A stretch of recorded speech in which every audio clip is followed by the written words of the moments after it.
Rob Atkinson. I'm Deputy Divisional Inspector for Lifeboats in the West Division, and today we're at Marlborough Lifeboat Station on the coast of Anglesey. The RNLI was founded in 1824 by Sir William Hillary, and we're a charity which it costs about £105 million per year to run, all from donations from the public. On average, lifeboats are called out around the UK's coast 21 times a day, and this results in approximately 2 lives per day on average being saved by a lifeboat.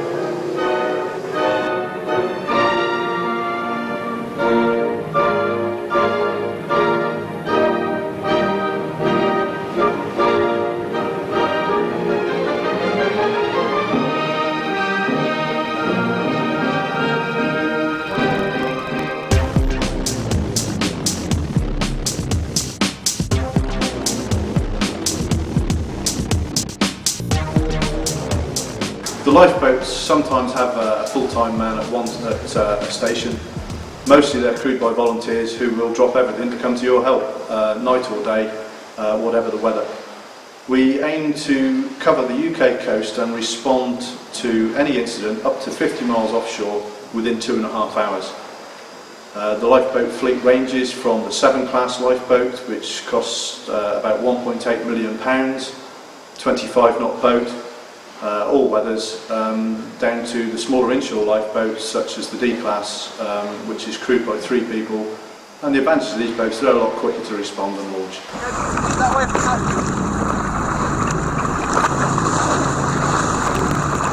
The process for a lifeboat, initiating a lifeboat call out, first information will usually go to the Coast Guard, and the Coast Guard will then call the lifeboat operations manager for the station they feel is appropriate to respond to the incident. The lifeboat operations manager will get the basic details, and then will be asked to page. He will ask the Coast Guard to page the lifeboat crew to turn up at the boathouse. The lifeboat operations manager will then proceed to the boathouse and make a decision on the launch. With an all-weather lifeboat, it launches in any weather. The decision would probably be as to whether the situation really needs a lifeboat call out. With inshore lifeboats, they are weather restricted, so sometimes it's more difficult for the lifeboat operations manager at an ILB station, because they do have to consider the safety of the crews as well.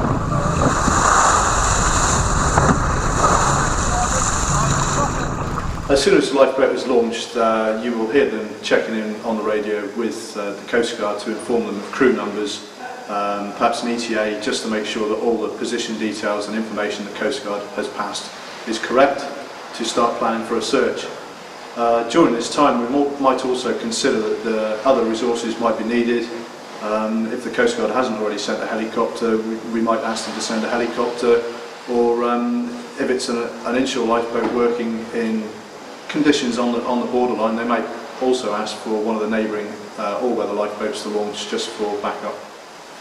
The RNLI's advice to sea kayakers would be similar to other people who find themselves in trouble on the water. Firstly, try to remain calm, although things might seem desperate, try to remain calm. Get your call out. We would far rather be called out early and turned back, rather than be called out at the last minute, where the boat might have to be put into a tight situation, the crew might have to risk their lives more to actually come and save you. So get a call out, and don't be afraid to call out a mayday, because if you do manage to stabilise the situation, you can always downgrade it to a pan-pan. Also, we would say stay with the boat. Once people get into the water, it's very difficult to find them. You're looking for a lot smaller target. If you stay with your kayak, it provides buoyancy for you, and it also gives us more to find. If you do get put into the water in a group, we would advise you to stay together. For one, you can try and get yourself into a huddle in the water and share body heat. Again, it's easier to find people when they're in a group, because there's more of a target to look for. And if you do have buddy lines or safety harnesses, perhaps use those to clip together.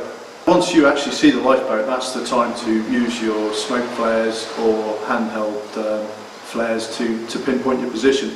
The other thing you might be asked to do by the lifeboat, if you have a VHF radio, which is why we like them more than mobile phones, is to maybe make a count of 10, because on the all-weather lifeboats we have VHF direction finding equipment, and that will allow us to home in on your position.